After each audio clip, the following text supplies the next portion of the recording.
Sir దాంతోపాటు తమిళనాడుకు సంబంధించి క్వశ్చన్ మిమ్మల్ని, ఎందుకంటే ఒక యూత్ కాబట్టి మీరు చాలా యాక్టివ్ ఉంటారు కాబట్టి అడుగుతా ఉన్నాను. తమిళనాడుకు సంబంధించి ఎవ్వరూ ఊహించలేదు, ఎగ్జిట్ పోల్స్ సైతం అక్కడ విజయ్ గెలిచే ఛాన్స్ లేదన్నట్టు చెప్పినట్టు పరిస్థితి. కానీ విజయ్ అక్కడ 108 స్థానాలు గెలుచుకున్నటువంటి పరిస్థితి. సో తమిళనాడుకు సంబంధించి విజయ్కి సంబంధించి మీరు ఏం చెప్తారు? ఒక సినీ నటుడు, ఒక యూత్ అక్కడ ప్రభుత్వాన్ని ఫామ్ చేసిండు. సో ఎవరు ఊహించలేదు. సో ఎవరు కామెంట్ చేస్తారా విజయ్ గెలుపు మీద? ఇదో 100% తమిళనాడు ప్రజలు తీసుకున్నటువంటి నిర్ణయము, విజయ్ గారిని గెలిపించుకున్నటువంటి ఈ యొక్క అంశము మనందరం స్వాగతించాల్సిందే. వారికి మా యొక్క శుభాకాంక్షలు కూడా. ఇది ఇట్లుంటే యువత యొక్క సామర్థ్యాన్ని తక్కువ అంచనా వేసేటటువంటి పార్టీలకి మొత్తం కూడా ఇది ఒక కనువిప్పుగా చూడాల్సినటువంటి అవసరం ఉంటుంది. ఎందుకంటే దేశవ్యాప్తంగా కూడా యువత ఏం కోరుకుంటున్నారు, కొత్తగా జెన్జీ ఏం కోరుకుంటున్నారు, ఇంకో 3 ఏళ్ళు అయితే జెన్ ఆల్ఫా కూడా వస్తుంది.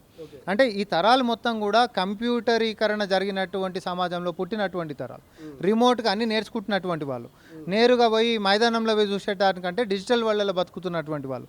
సో విజయ్ గారి యొక్క గెలుపు కూడా యువత కోరుకున్నటువంటి వాళ్ళని గెలిపించుకోవడము, డిజిటల్ డామినెన్స్ ఉండడము.